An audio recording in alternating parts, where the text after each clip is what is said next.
ముసాపేట్లోని ఆంజనేయ నగర్ ప్రాంతంలో ఇటీవల దోమల బెడద ఎక్కువగా ఉందని స్థానికులు చెబుతున్నారు.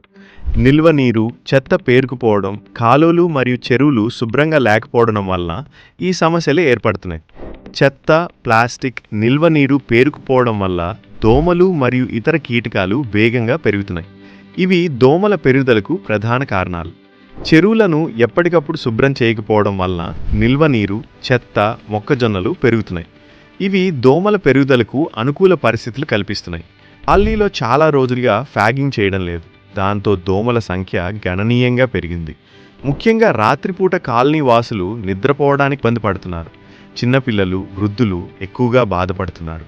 ప్రస్తుతం పరిస్థితి మరింత దిగజారింది. దోమలు ఉదయం సమయంలో కూడా కుట్టుతున్నాయి. దీనివల్ల సమాజానికి తీవ్రమైన ఆరోగ్య ప్రమాదం ఏర్పడుతోంది. ప్రధాన కారణం మైసమ్మ చెరువులో నియంత్రణ లేకుండా పెరిగిన మొక్కలు, చెత్త మరియు మురికి.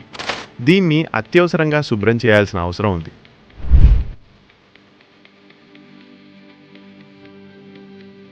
నిల్వ నీరు, చెత్త పేరుకుపోవడం, కాలువలు మరియు చెరువులు శుభ్రంగా లేకపోతే పరిసరాల్లో అనేక సమస్యలు ఏర్పడతాయి. చెత్త, ప్లాస్టిక్, నిల్వ నీరు పేరుకుపోవడం వల్ల దోమలు మరియు ఇతర కీటకాలు వేగంగా పెరుగుతాయి. ఇవి దోమల పెరుగుదలకు ప్రధాన కారణాలు. చెరువులను ఎప్పటికప్పుడు శుభ్రం చేయకపోతే నిల్వ నీరు, చెత్త, మొక్కజొన్నలు పేరుకుపోతాయి. ఇవి దోమల పెరుగుదలకు అనుకూల పరిస్థితులు కల్పిస్తాయి. దోమల పెరుగుదల డెంగ్యూ, మలేరియా వంటి వ్యాధుల వ్యాప్తి, దుర్వాసన మరియు కాలుష్యం. నీటి కాలుష్యం వల్ల పర్యావరణ నష్టం.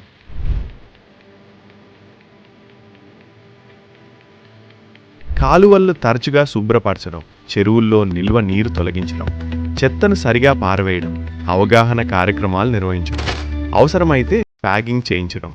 పరిశుభ్రమైన కాలువలు, చెరువులు ఆరోగ్యకరమైన సమాజానికి బాటలు. జీహెచ్ఎంసీ అధికారులకు విజ్ఞప్తి: వెంటనే ఫాగింగ్ కార్యక్రమం చేపట్టాలి. కాలువలు, చెరువులు శుభ్రపరచాలి. నిల్వ నీటిని తొలగించే చర్యలు తీసుకోవాలి. కాలనీ ప్రజలకు అవగాహన కల్పించాలి.